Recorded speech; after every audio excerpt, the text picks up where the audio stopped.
छाछ ले आई हूँ। मीता सारा दिन घर का काम करती, कमर टूट जाती जब वो रात में बिस्तर में आराम करने के लिए लेटती। लेकिन मजाल है सास की, जो उसके काम की कभी झूठे मुंह भी तारीफ कर दे। हम लोग नसीब वाले हैं नीता बिटिया, जो तेरे जैसी बहू हम लोगों को मिली। पिताजी, यही आपका प्यार है जिसके कारण मैं इस घर में टिकी हुई हूँ। पर पता नहीं सासू माँ को मैं क्यों नहीं अच्छी लगती। अब तो 2 साल हो गए हैं शादी को। 2 साल में तू ये सवाल कर रही है? यहाँ मुझे 30 साल हो गए बिटिया। पता नहीं तेरी सास मुझे भी क्यों पसंद नहीं करती। फिर क्या, दोनों ससुर बहू खूब ठहाका लगा लगा कर हंसते हैं। अरे वाह जी वाह, क्या जमाना आ गया है। बहू को देखो कैसे ठहाके लगा लगा कर ससुर के साथ हंस रही है। अरे एक जमाना हमारा था, ससुर इस कमरे में तो मैं उस कमरे में, ससुर बरामदे में तो मैं छत में। और यहाँ देखो महारानी को, वो मेरी बेटी है और पापा ने तुम्हें कभी नहीं कहा था कि तुम इधर उधर भागो। हाँ, सास को पति की बात पर गुस्सा आ जाता है। तभी उसकी नजर बहू पर पड़ती है, जो सास और ससुर की बात पर हंस रही है। बहू को हंसता हुआ देख सास का पारा 7वें आसमान में चढ़ जाता है। अरे कल बुही, तू क्यों हंसी? तुझे कौन सी चुड़ैल चिपट गई तो हंस रही है? हम मियाँ बीवी का ये चलता रहता है, ये ना सोच के बीच में फूट पड़वा दी। अरे जी, जाइए बाजार से छाछ ले आइए और तू जाकर किचन में बेसन घोल कर पकोड़े बना ले, कड़ी बनानी है तुझे। सास बहू और पति को ऑर्डर देकर वहाँ से निकल जाती है। पति बाजार की तरफ और बहू किचन की तरफ। सारा काम हो गया, अब बस आराम से टीवी देखूं। उधर सास, कढ़ी खाने का बिल्कुल मन नहीं था, लेकिन जब ये लड़की खी खी करके दांत दिखाती है तो गुस्सा आ जाता है। लगता है कि मुंह नोच लो इसका। तभी सास के कान में बहू के जोर जोर से हंसने की आवाज आती है। सास का पारा फिर 7वें आसमान में चला जाता है। सास कमरे में जाती है जहाँ बहू टीवी में सीरियल देख रही होती है।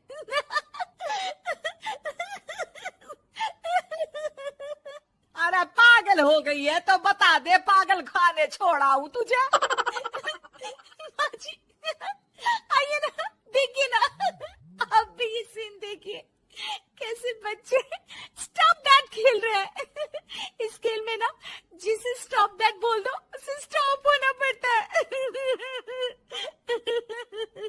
हाँ हाँ, बहुत खेला है मैंने भी इसे बचपन में। कोई इतने भी पुराने लोग नहीं है हम। हाँ, काश सासू माँ मैं भी ये खेल खेल पाती। सास को बहू की इस बात पर गुस्सा आ जाता है। यहाँ तो सारा घर फैला पड़ा है, रात के खाने की कोई तैयारी नहीं, और मैडम स्टॉप दैट खेलेंगी। हाँ, अरे चल जाकर छत धो। बेचारी बहू जो अभी तक टीवी पर ठहाका मार रही थी, झाड़ू लेकर छत पर पहुँच जाती है। खुले आसमान के नीचे बहू भगवान की तरफ देखकर कहती है, हे भगवान, ये तो बता दो कैसे मेरे अंदर भी कोई क्वालिटी आएगी जिसे देखो, जब देखो कुछ न कुछ सुनाकर निकल जाता है। वो रोने लगती है, लेकिन करती भी तो क्या, भाग्य में जो लिखा है वो तो होगा ही। बहू पूरी छत साफ करके नीचे आती है, जहाँ सास मजे से बैठकर टीवी देख रही होती है और जोर जोर से हंस रही होती है। टीवी में वही स्टॉप दैट वाला सीरियल चल रहा होता है। मासूम बहू फिर से टीवी देखने लग जाती है। कितना मजेदार गेम है। सास को फिर बहू पर गुस्सा आ जाता है। अरे उसे तो बहू के हंसने की आवाज ही चुभती है। तुझे स्टॉप दैट खेलने का बहुत मन कर रहा है ना? मुझे बोल स्टॉप दैट, अब बोल स्टॉप दैट, बोल बोल। नहीं नहीं माँ जी, कैसी बात कर रही हैं? अच्छा तो फिर हंस क्यों रही है? अरे दम में तो बोल के दिखाना मुझे स्टॉप दैट।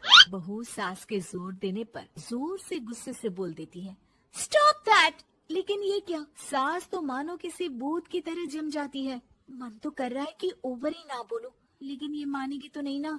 तभी डोरबेल बजती है और बहू सास को ओवर बोलना भूलकर दरवाजे पर चली जाती है। अरे कमला, तू क्या करने आई है?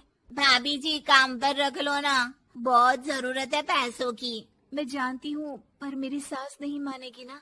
अरे पता नहीं भाभी कैसी सास है आपकी। इतना काम तो मैं 4 घर का नहीं करती जितना वो आपसे एक घर में करवा लेती है। बहू काम वाली से खड़े होकर तकरीबन आधे घंटे बात करती है और उसे विदा कर जैसे ही घर के अंदर आती है तो देखती है कि सास वैसी की वैसी ही खड़ी है। Stop that. ये जो कह कर गई थी वो। अरे हाय, ये सासू माँ को क्या हो गया? अब ओवर बोलूंगी तो मेरी तो जान ही निकाल देगी। क्या करूँ मैं? बहू उनका हाथ पकड़कर बेड पर लिटा देती है और फिर कहती है, ओवर। क्या मेरे सर पर खड़ी रहेगी अब? क्या मैं आराम भी ना करूं? जा यहाँ से। बोला है ना कमरे में आया मत कर। जब देखो कमरे में घुसी रहती है, अलमारी को घुरती रहती है। अरे कुछ नहीं देने वाली, ज्यादा वहम में मत रहना, समझी? माफ करिएगा, मैं आपको कुछ बोलती नहीं हूँ। इसका मतलब ये तो नहीं है ना कि आप कुछ भी बोलती रहेंगी। अरे वाह जी वाह, स्टॉप दैट बोलते बोलते जबान भी खुल गई तेरी। हाँ, खुल गई और बोलूंगी भी। Stop that. अब बोलो। लेकिन ये क्या? जैसे ही बहू ने बोला स्टॉप दैट, सास हो गई स्टॉप। हे भगवान, ये क्या हो रहा है सासू माँ? लेकिन बेचारी सास स्टॉप दैट में तो बोलती बंद हो गई उनकी। वाह जी वाह, लग रहा है कि अब सारा खेल मेरे हाथ में आ गया। बहू अब सास से स्टॉप दैट बोलकर कभी खाना बनवा लेती तो कभी घर साफ करवा लेती। अरे पता नहीं, मैं आजकल थकी थकी सी क्यों रहती हूँ। बीपी भी हाई रहता है, मन करता है सोई रहूं। और मैं डॉक्टर को लेकर आता हूँ। ये काम बहुत कर रही है, उम्र नहीं है आपकी इतना काम करने की। और ज्यादा काम किया तो काम तो मैं इतना कराऊंगी कि बस नाम की जिंदा रहेगी। बहुत जबान टपट टपट चलती है ना इनकी। ससुर जी समझ ही नहीं पाते कि क्यों इसे नहीं चलते। अरे भाग्यवान, भगवान से डर। तुझसे मैंने शादी अपने इकलौते बेटे के अच्छे पालन पोषण के लिए की थी, लेकिन तूने तो उसका बेड़ा गर्क कर दिया। मैंने क्या किया? पढ़ाया लिखाया, अब नौकरी नहीं लग रही तो मैं कैसे जिम्मेदार हो गई? अब घर में बैठकर रोटी तोड़ रहा था तो मैंने कहा काम ही कर ले। एक तो भला करो और ऊपर से बातें सुनो। तभी सारंग वहां आ जाता है। बहुत भूख लगी है माँ, कुछ खाने को दे दो। अब तुम्हारे पापा का हाथ तो चल नहीं रहा है। मैं ही जा रही हूँ आज किचन में, बनाती हूँ कुछ। हे भगवान, कैसे होगा इतना काम मुझसे? लक्ष्मी किचन में काम कर रही होती है कि तभी अचानक उसे आइडिया आता है। अरे मैं भी ना, अरे यहाँ तो फ्री की नौकरानी ला सकती हूँ मैं, फिर मैं क्यों खाना बना रही हूँ? उस दिन लक्ष्मी सारंग की पसंद का खाना बनाती है और बैठकर उसे बड़े ही प्यार से खिलाती है। खा ले बेटा, खा ले, पेट भर के खा ले।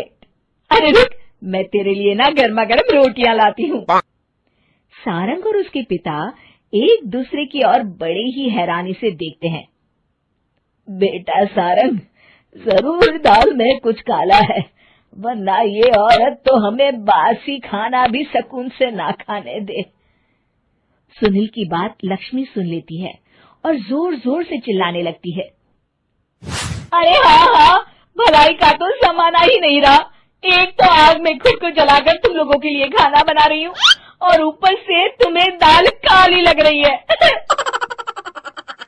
अरे माँ, पिताजी का ये मतलब नहीं था, तुम बुरा मत मानो। अरे हाँ बेटा, तू कहता है तो मान लेती हूँ।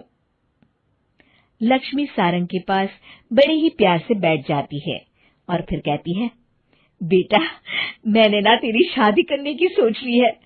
अब तेरे पिताजी के हाथ भी नहीं चलते तो सोच रही हूँ तेरे लिए बीवी ले आऊं। अब पता नहीं ना मैं भी कब मर जाऊं। अब ऐसे भाग्य भी कहाँ है हमारे। क्या कहा? अरे हाँ, तुम तो चाहते ही हो कि मैं मर जाऊं, लेकिन मैं अपनी प्यारी बहू का चेहरा देखे बिना नहीं मरूंगी। हाँ माँ, शादी तो मैं कर लूं, लेकिन मैं नौकरी नहीं करता, फिर कोई क्यों देगा मुझे अपनी बेटी?